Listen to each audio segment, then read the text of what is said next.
Good morning, friends, wherever you are, and welcome to today's Cichlids and Coffee. Oh, yeah. Hope you're all doing great wherever you are, having a good weekend. And let me get an AV check from one of the moderators. Let me know how it looks, how it sounds, and we will get this show underway. I'm seeing some new names in the in the chat there. Very, very cool. Some new folks. For those of you that share the link to the live stream, I appreciate it very much. Those of you who spread the word. And let's see who we have in house here. Cat Sailor, Angelo, Paul Newman. Hey, Paul. Cat, Angelo, hope you're all doing well. Country Strong and Free. Love that name. Thank you for joining me today. Salient Aquatics, moderator in the house. Moderators help keep the stream moving smoothly. Thank you for being there, my friend. Hey, Michael. Michael's here. And Adam Frankel. Good morning, Adam. And Ray is here. I'm glad you made it, Ray. And let's see. Vibes Aquatics, another moderator. Hey, Vibes. Good to see you, buddy. Hey, Whips.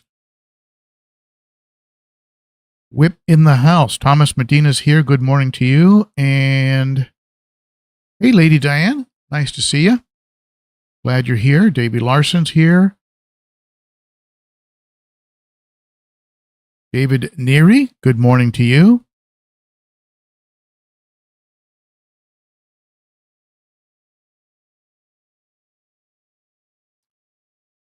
And let's see, Z-Zip. Z-Zip in the house. Jay Leah in the house. Jeremy Moore, hello to you, Jeremy. Midwest Aquatics is here. NJW from the UK. Hey, NJW. From across the pond. All Man 2013 X Crab Cac 3S is tardy, but that's okay. What a name. Trout of Control, another great name. And Bob Hadnot Jr. in the house. Morning to you as well. And I'm glad you feel that way, my friend. Adam Frankel, Ray, let's see. Okay. Cody V. Ahoy, hoy fish friends. And Miguel Citron's in the house. All right. Glad you're here, my friend. Boss is here. And all right. Good, great group. Sam Penny's in the house. And Denny's here, along with Edith, his fiance. Congratulations on that again. And great group of folks in the house. Having a topic that is appropriate in light of what's been going on. And as you know, I made some changes to the tank that I am featuring in today's live stream. And here is the reason why. That little red tear right there. And everybody seems to be getting along. The Salvini's a little stirred up. She's not really sure what the heck's going on, but she's getting with the program. The silver dollars are hanging off camera. Not sure if you can see them, but they'll work their way over here eventually. But you wake up and you come down to the fish room after making a big change like that, and you have your fingers crossed and you're hoping for the best. And so far, so good, with the understanding that it can change at any moment. And that's why I have an empty tank behind me and also another 60-gallon empty here in the fish room, ready for whatever might happen. But hey, Fish Fam Link in the house. Jeremy Moore, Lady Diane. And did you folks tell me the AV was good? Let's see. Did someone say that the AV... I might have missed it. Sound and picture look good?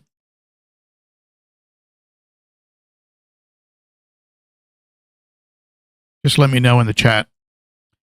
Otherwise, I might be just might just be moving my lips and you're not hearing anything. That's always fun. So let's go ahead and do the official. Let's see here. Let's do the official start here.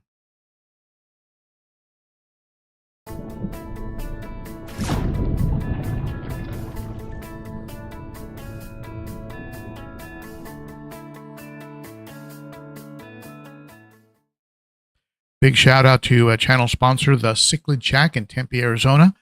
Currently doing a move and consolidating into one large location. So work with him. And thank you for the feedback on the AV. I appreciate that. And yeah, work with James. He'll get you some quality fish. Almost all the fish you see here from James Largo. All my African cichlids are from him. And my Sebrums and the 90-gallon are from him. So anyway, he does provide good quality fish.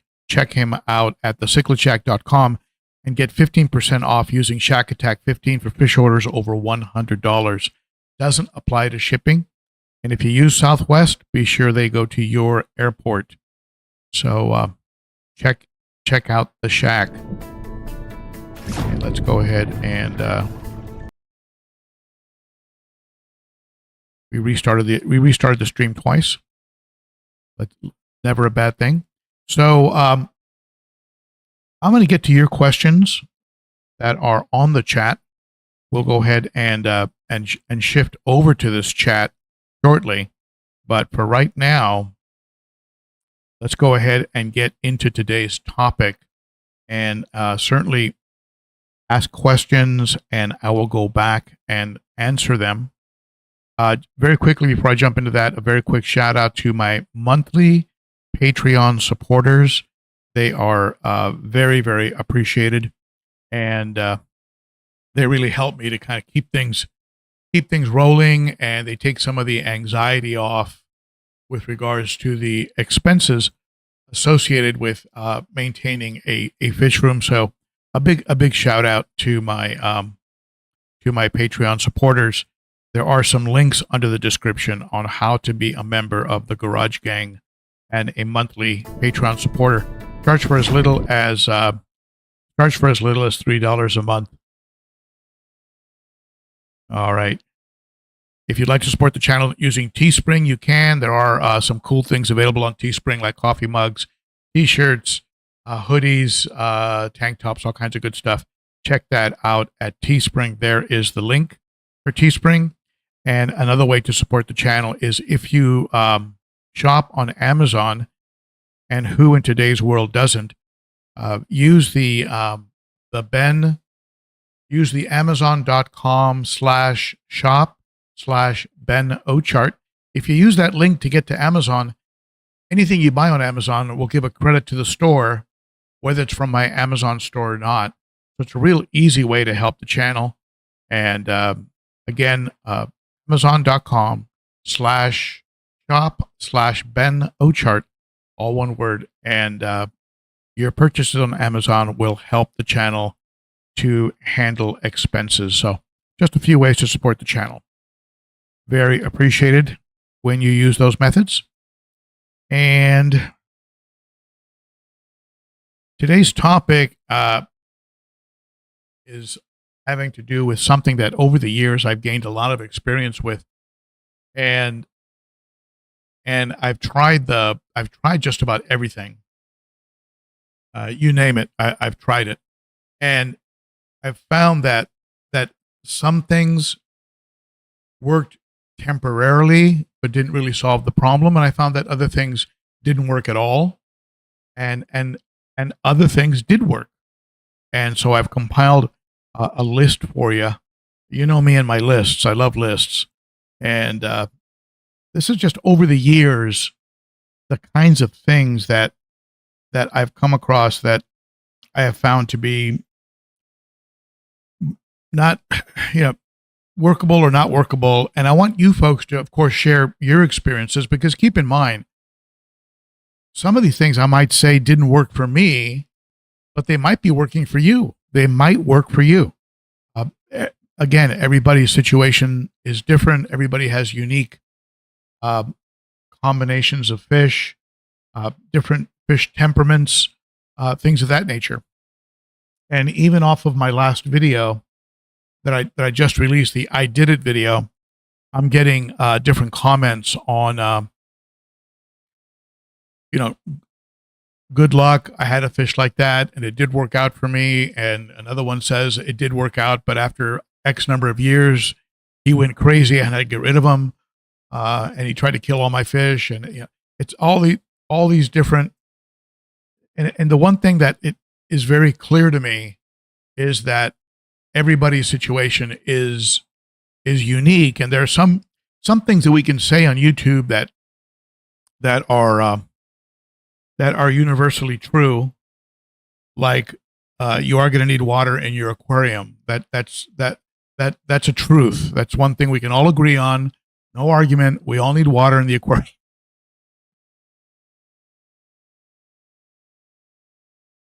Outside of that, it gets very anecdotal and and it goes a little wild. So TEW thinks my voice is calming. I appreciate that. If you ever have trouble falling asleep, just put on one of my live streams and count backwards from 10. You'll be asleep by the time you get to 5. So these are some aggression tips and myths, and the first one that you hear, and it's probably the most common one. The common one that you hear out there is overstock,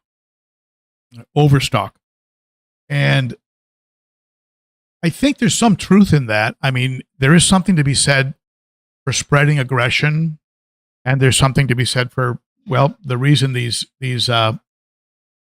reason the silver dollars are in here. I mean, they're called dither fish, but essentially they work as a distraction. A shiny object that is working as a distraction and is helping to curb what's going on, so that in the hope that no single fish gets selected out for destruction. Now, when I first put the red terror in here, both Oscars and the Vieja were cornering him. And I was like, oh, geez, this is going to get really, really ugly. And then the Salvini came in and joined in. And anyway, it looked like it was going to take a really bad turn. And then they, the silver dollars started coming in and breaking things up, and other fish would poke their nose in, and it created enough distraction that everybody just sort of lost interest after the initial novelty of a new fish coming into the tank. Whenever you add a fish to a cichlid tank, that fish is going to get challenged. The red tear right now looks like he's below the Salvini and below the red tiger Oscar, and below the Vieja. But it looks like he's above the albino Oscar, above the green tear, and above the Jack Dempsey and the Firemouth and the Nicaragua and the chocolate cichlids. So he's sort of finding a position in the pecking order, and that will always happen in cichlid tanks. There's an immediate, where are you going to fit into the scheme of things? So I think there's something to be said for having an overstocked tank. With overstocking, you do get faster pollution, higher concentration of waste, right? Detritus, more ammonia, more nitrates, things of that nature. And so you are going to do a lot more maintenance and probably double the maintenance you would do on a normally or low stock tank. And the reason I think that overstocking isn't entirely a solution is only because, by comparison to other tanks out there, my 300-gallon African cichlid tank is actually a very understocked tank. comparing it to some of the cichlid tanks I've seen out there. And it works. It tends to work. And so the overstock idea, I think, is not one that is a catch-all that will solve the problem. If a fish is singled out by another fish for whatever reason, something about that fish triggers a more dominant fish, and that dominant fish singles out that fish, forget about it. They're going to go after that fish even in a crowded tank. The only hope you would have under those circumstances is having things that break the line of sight, large rocks, caves, tall plants, things that could perhaps give a fish a break, a fish that's being harassed. And even then, that might not work. Of course, that goes into the next point, which is low stock will not work. I mean, people say a low stock African cichlid tank will not work. I think it can work if you have the right temperament of fish, and that temperament has to be arrived at by adding fish in a very smart fashion.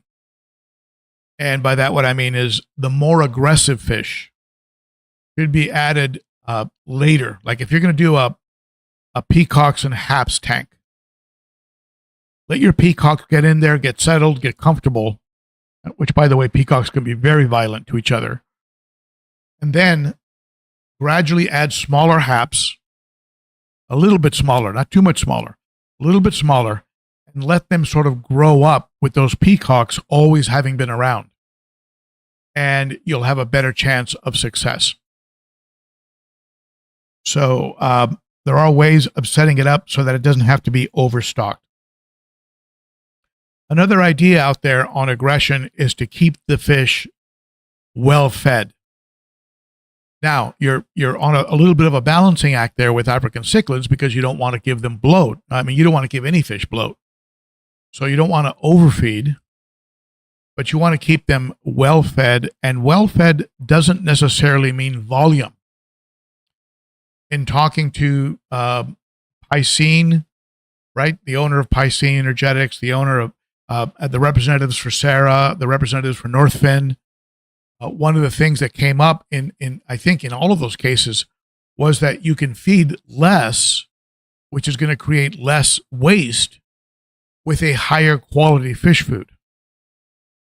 And so fish food that is higher in bioavailability, right, in nutrition, is going to keep your fish more satiated and satisfied.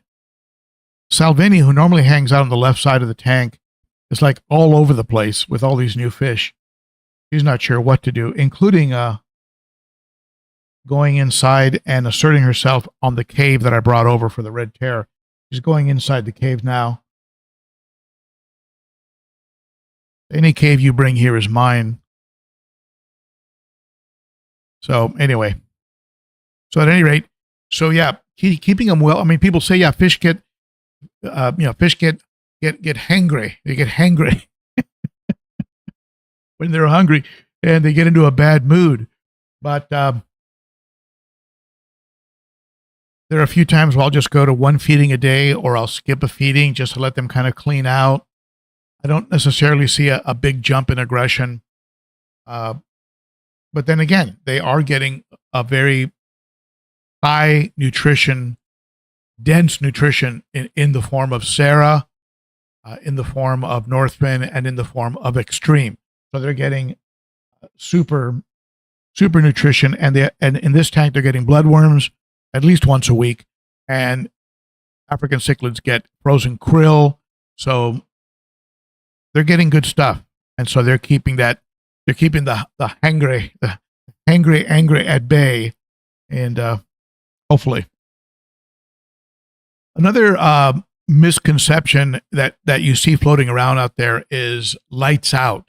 You know, if you want to curb aggression, turn the lights out, or don't have the blue light on, or don't have the red light on, and I'll tell you, I've seen aggression and no aggression with red lights, blue lights, lights on, and lights off. And a little bit of sad news last night in the 300-gallon, with the lights out, somebody went after the Lethrinops oculatus. I suspect, if I had to choose a fish, I think it'd be the Rhodesii yellow. And the oculatus, along with that bicolor 500, have always been sort of miracle fish. The fact that they could exist in that tank with these much larger, traditionally much more aggressive fish has always been kind of a miracle. And, the oculatus took a beating and, was shredded up. So, and that was in the dark. So this is why this morning when I woke up, even though, right, I'd had the lights out from late afternoon to early this morning, I came down very anxious to see one of the how this tank was doing. Was everybody okay? Is the red tear okay? Are the silver dollars okay? And, knock on wood, everybody was fine. So lights out do not necessarily handle. You'd probably be better off, not even that these two are related, but you'd probably have more luck lowering temperature. If you run your tanks, let's say at 81, taking the tanks down maybe to 78, 77, you'd maybe have a better chance of having an impact on aggression by lowering temp than you would by manipulating the lights. Just something that anecdotal that I've observed. Timeouts. Who's heard about that? Oh, give the fish a timeout. Put them in a glass plastic container inside the aquarium. Isolate them. Put them in another tank for a while. Leave them out for a month. Bring them back. I found that timeouts only delay the inevitable.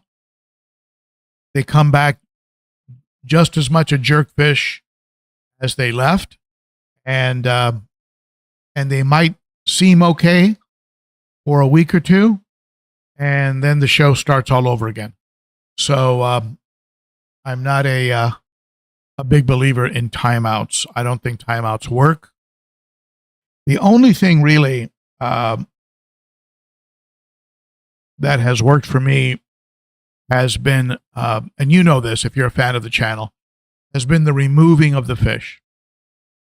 A fish that singles out other fish and relentlessly goes after them and ultimately tries to kill them. It's like you have a killer, like a killer fish, a killer jerkfish. The only thing that's worked for me is to take that fish out of the aquarium and find him another home. That's been the only thing that really, really has ultimately allowed me to arrive at a combination of fish where the tank boss is relatively mellow and I can have some peace. Keeping in mind that whenever you have cichlids, there's going to be some chases. There's going to be some nipping. That happens. It happens in cichlid tanks. It's more the norm than the exception. And this is why some people leave cichlids. They stop keeping the more aggressive types of cichlids.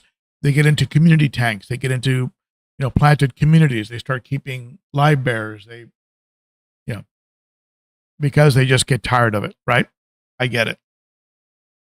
So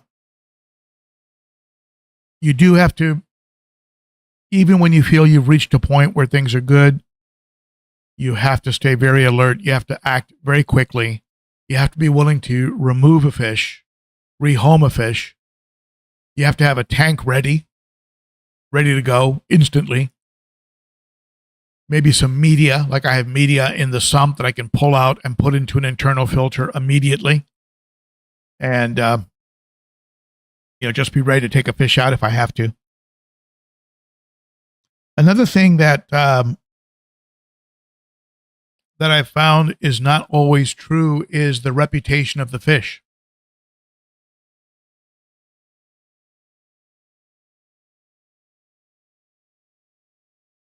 I've had fish who have a very bad reputation of, like,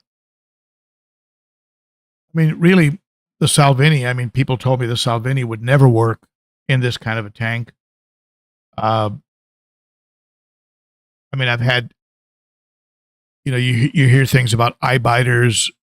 You hear things about the Nimbochromis line of African cichlids and how they're going to tear everybody up. And yet I have not found that to be the case. And so an X factor is the individual temperament of a fish. And sometimes if you love a certain kind of fish, don't give up on that fish. You might just need to try, take that overly aggressive one back, grab another one, try that one. Doesn't work, try another one. It might take 2 or 3 tries and you'll end up with a fish that can get along. You can also have a fish that tones down like that. I've had some cichlids that were aggressive and I was like this close. It's almost like they could perceive that I was ready to get the net and take them over to the local fish store, and they calm down. They just calm down. And so as the fish get older, they change. They might change in their attitude and temperament. It can also work the other way too. They can become very, very vicious after they've put on some size and want to express dominance. I had an eye biter in California that after he put on some size, he started going after the Venusus. That was the sort of benevolent tank boss. Actually got over on him for a little while. And then the Venusus came back strong and put him back in his place, gave him a good tune-up, and then order was restored. But for the short period that the eye biter was the boss, he was corralling fish into the side of the tank. He was harassing other fish. He was not a good tank boss. And if he had stayed as the boss, I probably would have had to have gotten rid of him.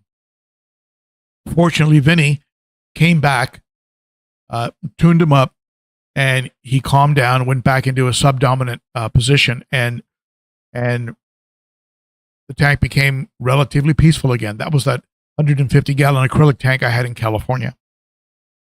So those are some of my ideas about the aggression tips that you pick up on the internet, that you hear from certain people.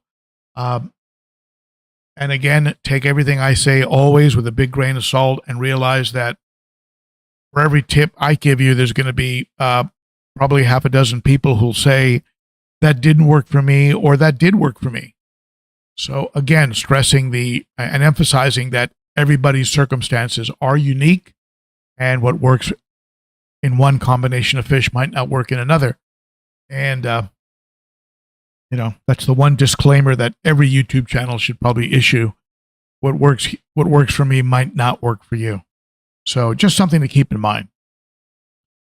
So that being said, let's take up some of your questions, see what you have going on. And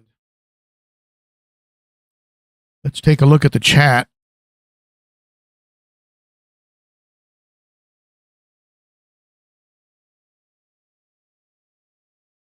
I'm gonna cruise back on the chat here.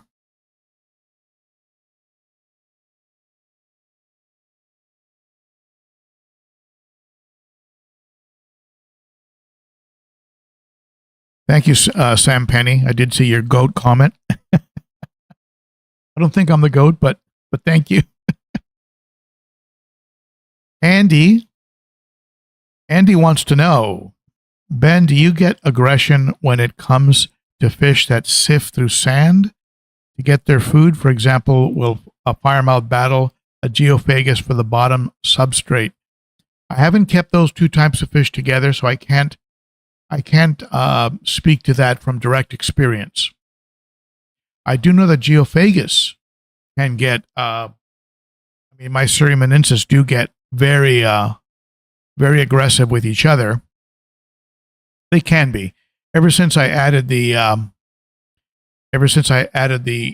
Buenos Aires tetras, again, working as a sort of dither fish, I haven't seen the Surimanensis go after each other so aggressively. The firemouth is really too preoccupied facing off with the Nicaragua to really worry about the geos. And I actually considered bringing the geos over to this tank.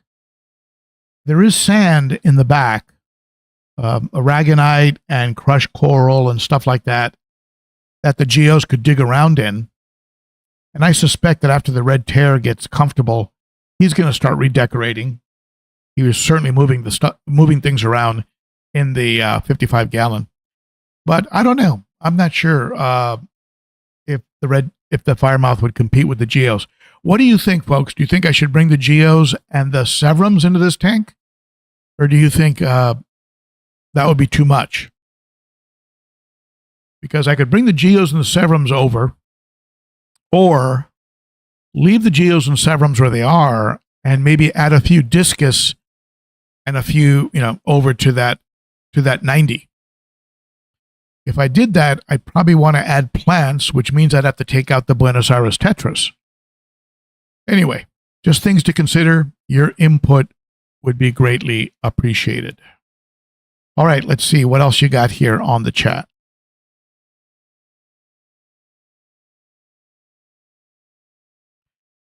Let's see. TEW1970, love your channel. Very informative. And thank you so much for that. He's the one who thinks my voice is calming. Jeremy Moore, Sally the Salvini chasing the red tear away. Yeah. The Salvini is definitely, nobody messes with this Salvini. What she lacks in size, she makes up in attitude. Now, that being said, she doesn't go after the Oscar or the Vieja. But she's definitely not intimidated by them. And I would say maybe the Oscar would give her a run for the money. The Vieja probably would too, but she definitely has the most attitude in the tank. And it'll be interesting to watch the Green Tear and the Jack Dempsey put on size and see how that sort of dynamic changes.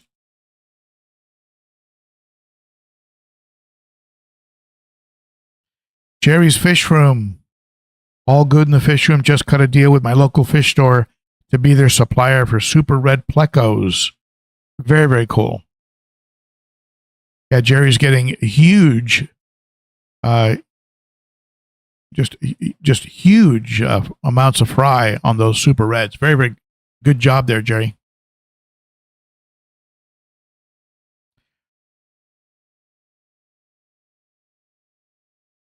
All right, I am checking the chat here. Yes, Vibes, it is a fluid situation.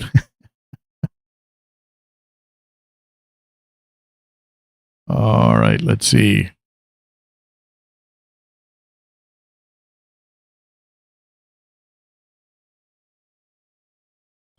Football.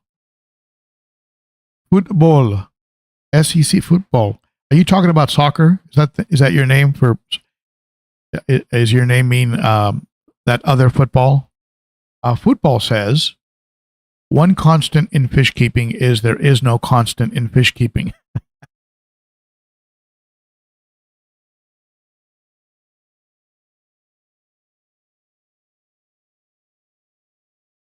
I think that opens the door to enlightenment. The second you realize, at the end of the day, you can do everything that you think is right, and it can all go sideways. Hey, somebody came in with a super chat. Thank you so much for that. For those of you not familiar with super chats, at the bottom of the chat, you do have an option there. Cruise Aquatics, a little towards your next planted tank. Thank you, Cruz. Appreciate that.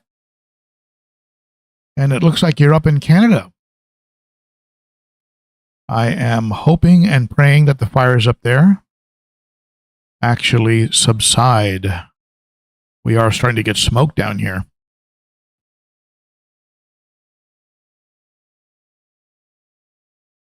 All right, let's see. Ask me your questions now, my friends. Cichlid Kings, I'd leave the Geos and Severums in the 90-gallon rimless. Robert Egan, leave well enough alone. I like it. I like it. GP, discus in the 90 would be nice. Yes, I agree.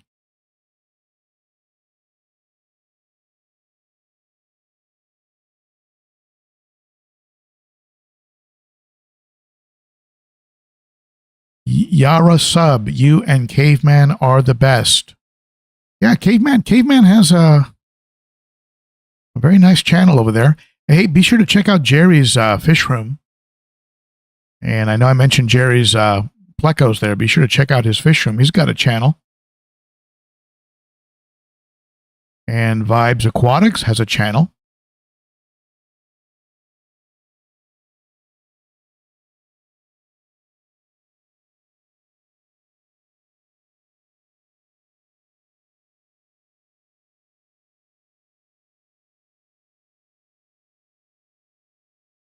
All right. Any questions? Ask them now.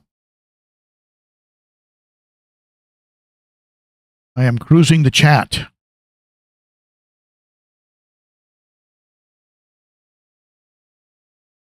Mountaintop Puffer Keeper. Hey all, I'm waiting for my Crobia exingensis to grow out. My non-pufferfish breeding project. They haven't had too much aggression, but there are 14 to spread it around. Mountaintop, I'm not even sure what that fish is. I'm gonna have to Google that. A Crobia exingensis. Not really sure. I've just never seen that fish before. Sounds interesting. And it's, but at first, because of your name, I assumed it was a puffer, but I guess not. Very cool. Very, very cool. I have no no intentional breeding projects going on right now. My live bear tank keeps producing fry, and some make it, some don't. I have about 4 Mickey Mouse platies that have made it. A couple guppies that are making it. So interesting. I mean, it's. I think in the planted community tank, I think some fish have laid eggs, but between the plecos and everybody else, I think those eggs probably don't last too long.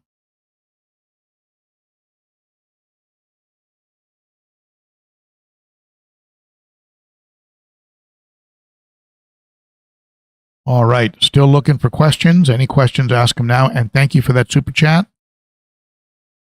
And Davey Larson, I'm glad you thought there was some good insight there. I appreciate that.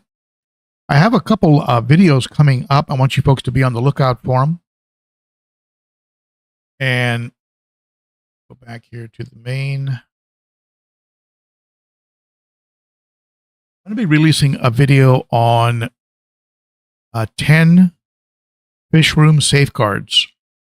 There are certain safeguards in this fish room that prevent disaster. And I've talked about them in different videos at different times, and I'm going to be discussing them in an upcoming video. So keep an eye on that for that. And another video is I'm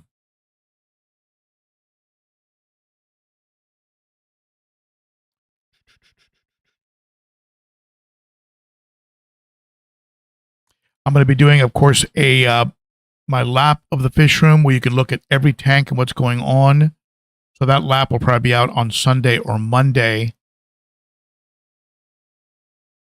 So there's a few videos coming up. There's one more in the queue. I also need to schedule the follow-up to the Northfin interview. Now, if you folks watch the original Northfin interview with the representative from Northfin, if you have any questions that you want asked directly to Northfin, be sure to list those questions, ask those questions under that video, because it's the questions under that video that are going to serve as as the focus or the questions I'm going to be asking him in the follow-up interview. So if you haven't watched the Northfin interview, check it out. Maybe one of the moderators can share that, and then ask questions underneath that video. And then it's those comments that we're going to refer to during our next interview video.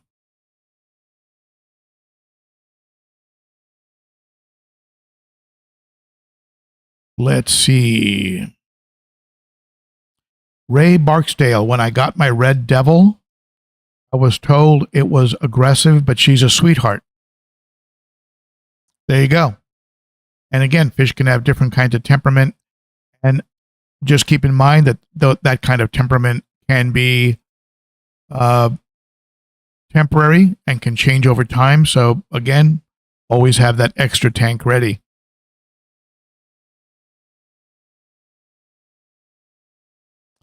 Majestic Kings. Hey, Ben, I bought the black background for my 60-gallon breeder. Is soapy water suggested or just water? There's that, I have a video where I cover it in detail, Majestic Kings, and it's, I think it's called Perfect Background, or is this the perfect background? And I'm assuming you're talking about Velamax, using the Velamax plastic vinyl-like product on the back of the aquarium. And you just really clean the heck out of the back of the aquarium. Use a razor blade, right? Use a single edge blade, and just really make sure it's perfect inside and outside. Then spray water on the back of the tank, and while it's wet, peel off the clear coating from the Velamax. And as you're peeling it off, spray the Velamax. So you have a hand sprayer, right? So you're spraying the Velamax as you're unraveling it. You're spraying it, and you're spraying the and you keep the back of the tank nice and wet. Then lay it on, and it's easy to position because right, it's wet. The tank and the Velamax are wet, so it's really easy to position. Just use the right angle to get it perfect on one side, right? So one corner doesn't need cutting because you've got it perfect. Really tuck it in tight at the top, and then you can razor blade the bottom. I suggest you razor blade the bottom because if you make a mistake, the substrate's going to hide the mistake, right? And then, of course, you'll have to probably razor blade one of the sides. With a good sharp straight edge, it's very easy to cut. And then you use like a credit card. Credit cards work great. And just start working from the middle very slowly and work all the moisture out from under the Velamax, using that credit card, get the air bubbles out, work it slow, and you'll end up with a perfect background. All my tanks are vinyl or Velamax, and I've never had a problem. They don't peel, they don't chip, and if I ever get tired of it, or let's say you get a bad scratch in the front of your tank, the only solution is to turn your tank around, just peel off the Velamax and put it on the other side, turn it around, and you're good to go. So I'm a big advocate of Velamax. They do not sponsor my channel. I hope that helped. All right, let's see here.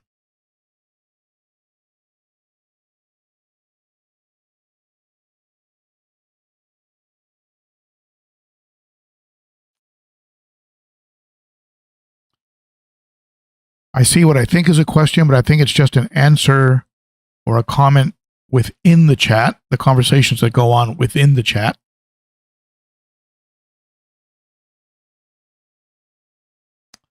Jeremy Moore, Ray Barksdale, you're talking about, okay, the Red Devil being a tank redecorator. Yeah, I'll know that the red tear has become very comfortable when he starts moving substrate around. And that's assuming that the other fish will let him do that. So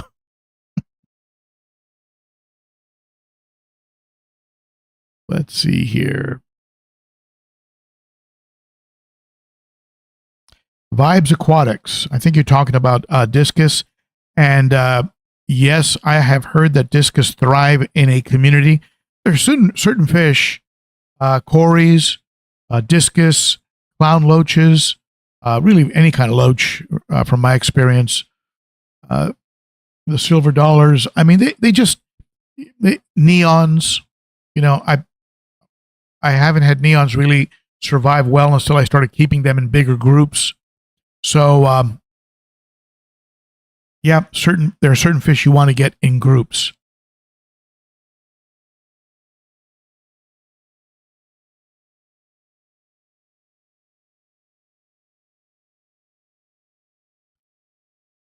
Ben.o.cichlid. K Stu wants to know, what is a random pair of fish you've kept that got along well, even though the internet said no? I've had a green terror get a female frontosa to breed with him unsuccessfully. That's an interesting pair up right there. I mean, both in water parameters and in species. But I mean, really, the real purist out there will tell you that you really shouldn't keep your Central American with your South American cichlids, right? And I do have, I have a mix here of that. And the chocolate cichlids, of course, are a bit of an anomaly in this tank. Several folks said the chocolates wouldn't survive. I've been real close to pulling them out and putting them in the 90, but they bounce back. They eat well. They seem to be doing okay. They do like hanging out together. I don't know if it's a male and female, but they do hang out together. I have had people telling me that you can't really have Nimbochromis together, especially ones like a living stone eye in the same tank as a polystigma, or in the same tank as a Venusus, because the patterns are too similar. And I've had people tell me not to keep a red empress or a together with something like a bicolor 500 or a other kinds of protomelos, because they look anytime a fish is similar, they're going to compete or fight with each other. I did not find that to be the case. I've actually had red empress together with Taiwan reefs, and they've done okay together. I mean, again, people say don't get fish that are too similar. Again, it really depends on the fish. I mean, if I'd had it happen and had them kill each other, I'd be telling you a different story. So it might have been, again, it's a lot of things here in the fish world are anecdotal. They're just what worked with one fish keeper, and with me that was the case. R. Baglio, I have Morai blue dolphin that's being a bully, especially at feeding time, very close to rehoming. Now, I have heard that the blue dolphins do better in groups and will actually, to some degree, school together.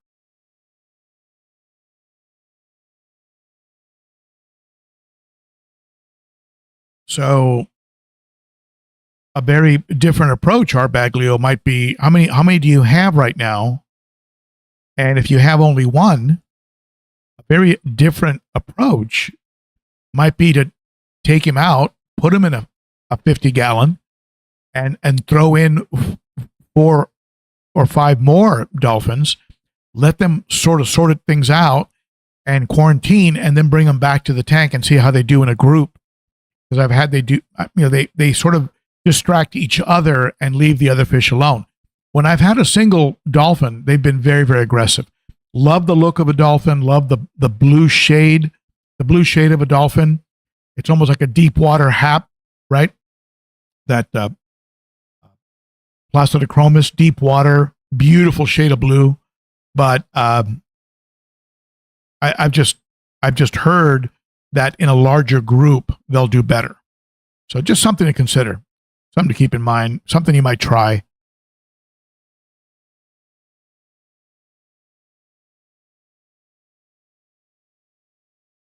I'm cruising for questions.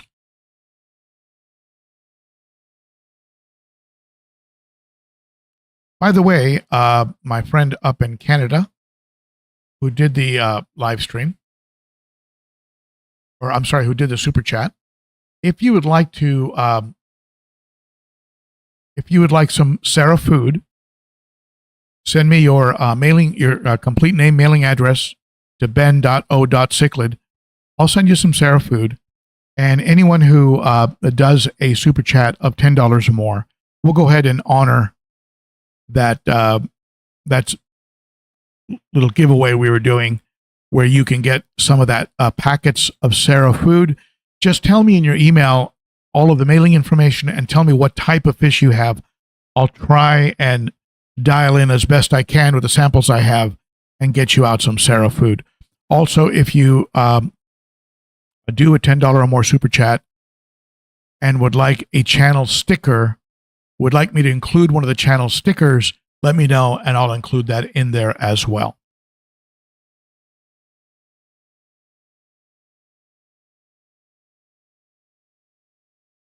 Angelo Mili, lost power.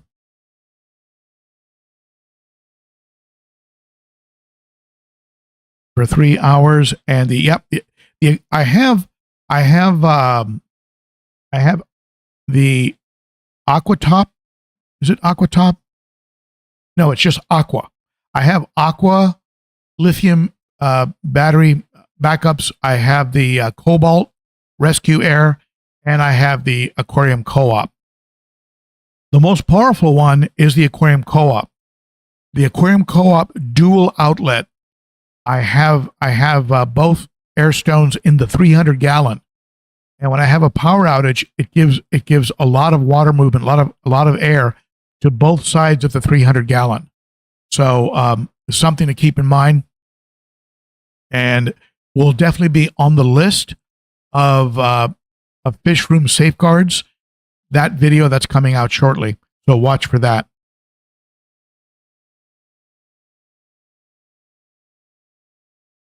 I see some super chats are coming in.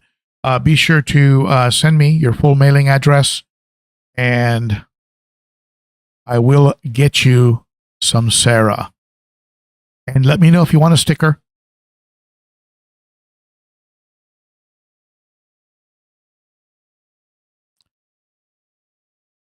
Ben Ochart,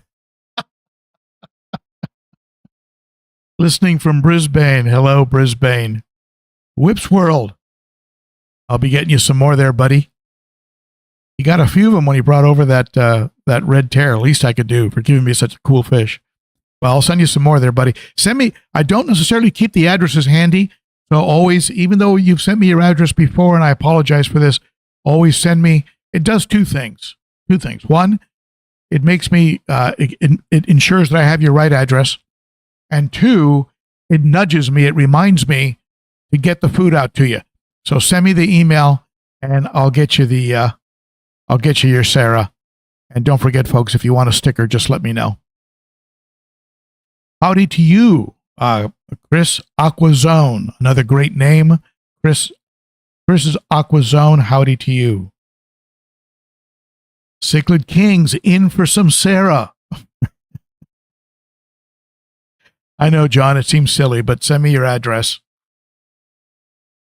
And remind me. The old man needs a nudge every now and then. Thank you for those super chats, folks.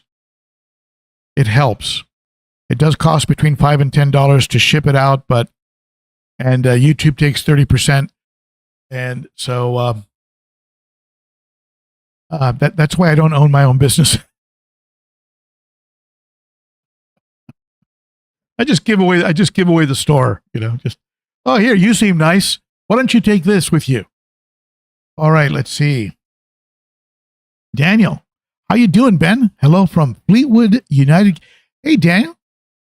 I was talking to my wife the other day. I want to go back to London.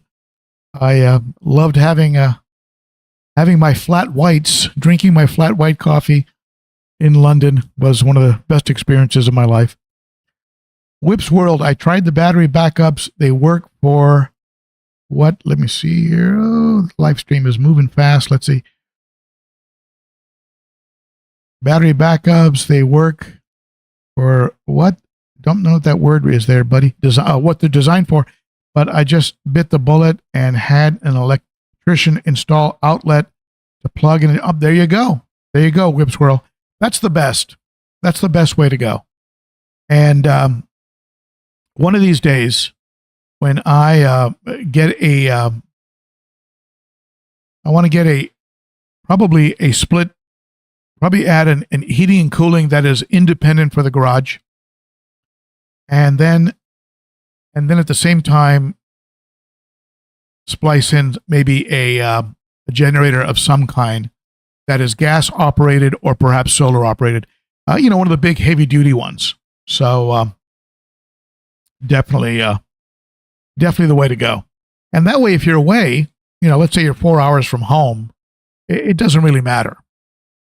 In my case, when power kicks back in, everything works except a very small hang-on back filter that I have on my Pleco tank that will just hum but not move any water. It doesn't reprime itself after a blackout, but everything else just comes right back online, and so it's great.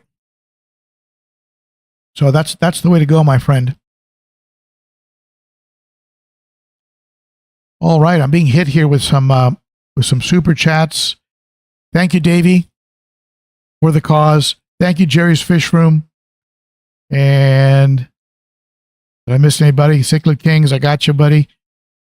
All right. Send me that full address. Email me.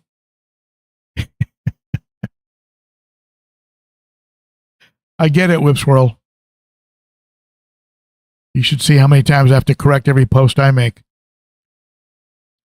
Michael has a gas propane generator. Yeah, that's the way to do it. I like the ones that are spliced right into the system. I currently have an uninterrupted power supply, and you do need to recharge them every 3 months. If they're just sitting there, every 3 months recharge them because they do lose charge. It takes about an hour to recharge, and that can run this fish room for about 6 to 8 hours. And you get into the topic of efficiency. Well built, very well built and efficient filtration, like Shisei pumps, Shisei internal filters that use 4 watts, 3 watts, 6 watts, filters like that. If you get in the event of a blackout, they're your best option because they'll drain the battery very slowly, and they'll keep water movement going. The most important thing really is oxygen, and that's why your battery powered air pumps are so crucial.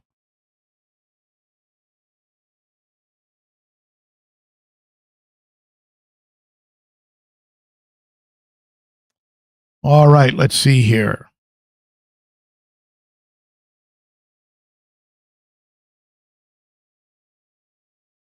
Daniel, we are a long way from London. We are the equivalent of country folk up here. Very cool, Daniel. Very cool. The countryside, I'm sure, is beautiful. I'd love to go exploring out there. Maybe take a bike ride in the English countryside. I love driving around the UK. Loved driving around Ireland. I mean, just beautiful, beautiful country. On my bucket list to go back. 30 minutes away from where I am here in south. I'm southwest of downtown Nashville by about half an hour.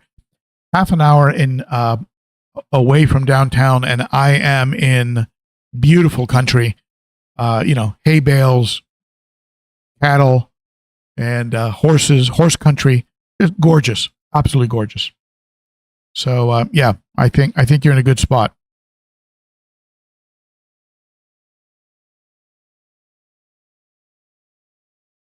Vibes Aquatics, yes. Petco has started carrying some of the Sarah food. I have not seen extreme food, but I have seen Sarah food.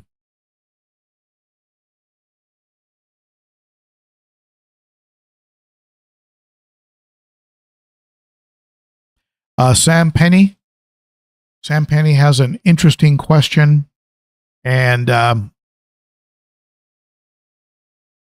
think I'd have to get if you're talking strictly temperament, not extreme beauty. I mean the Salvini gets a 10 on beauty and gets like a 7 on temperament, right? Beautiful fish, not the best temperament. In African cichlids, if you go into temperament, you probably need to get into your Lethrinops, like your Lethrinops red caps, your Placidochromis.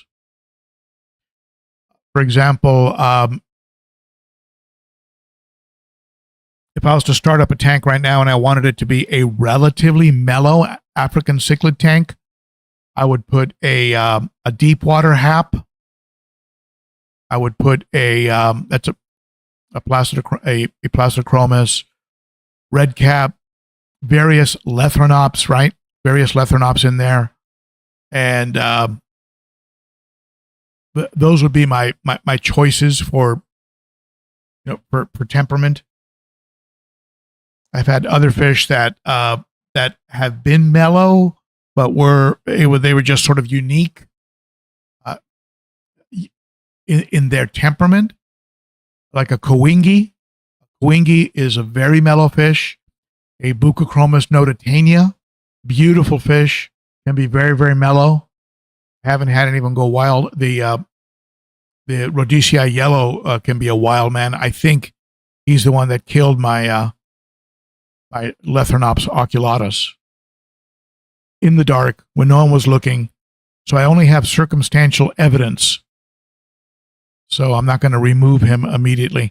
For the most part, trout can be mellow, but in my case, he'll dig a pit, and when I do a water change, his bottom will darken up, and he'll get very very wild. My tangerine tiger has been a very mild fish. My Buccochromis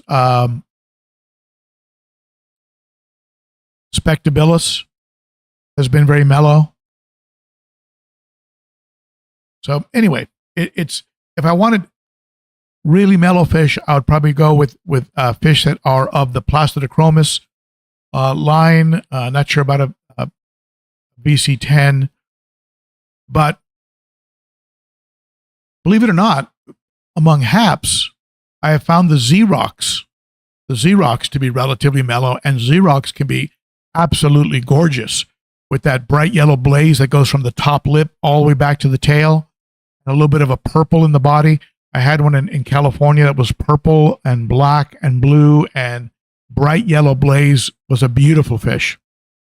And so there you go, Sam. I probably gave you too much, but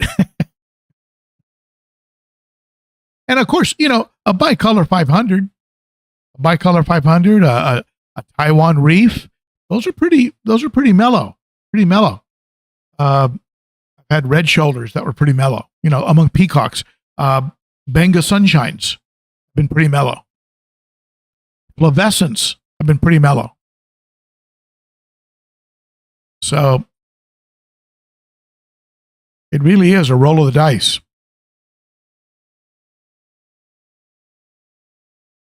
Sam Penny just got a Xerox. Well, we'll see. I mean, first of all, you're gonna fall in love with them because their colors are just. I mean, when they get that yellow blaze really going, they're just gorgeous. And just hope you got one that's going to be nice. Looks like I missed a super chat. Let me see. Finn Goldfin, Finn Goldfin or Finn Go Liffin, Finn Goldfin. You're welcome, my friend. And thank you so much for the super chat. If you would like some Sarah food, you might already have a sticker, right? And if you want some more Sarah food, please send me your full mailing address. Whip's World, I use Extreme and Hikari in addition to Northfin and Sarah. It's all good. Hikari is probably the worst of the group, but the fish love it, so I keep using it. Yeah, I mean, at the end of the day, Whip, I think at the end of the day, you look at your fish and what do you see, you know? Are they going after the food? Do they have sunken bellies? Do they look healthy, good color, good fin display? Or are they hiding in the corner with clam fins and being real shy? I mean, in the end, that is probably the best test, right?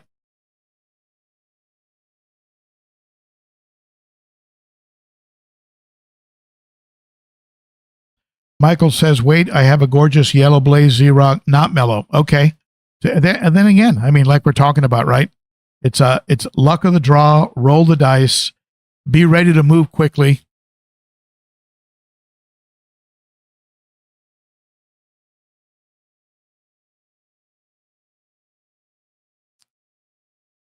All right. Well, it looks like we're over the hour. I don't want to use up too much of your weekend. I want to thank all of you who jumped in on the Super Chat giveaway. If you would like some food and a sticker, let me know in an email along with your full mailing address, and I appreciate you participating in that. And I get to keep about $1.50 of it, and I use it to help run things here in the fish room. And thank you to all of you for your support, the thumbs up, the subscribing, the comments, the notification bells, hitting all that helps.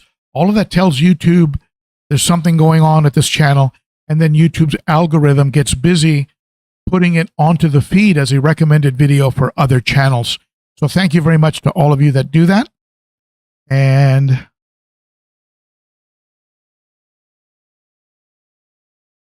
looking at your comments here. So thank you everybody for participating. You are the best. You rock. Look for some upcoming videos, including my top 10 fish room disaster safeguards. That video should be out this weekend, along with my fish room lap with an update on every tank, not just all the news about this 210 on my right. All right. So there you have it. And let me go ahead and close the giveaway.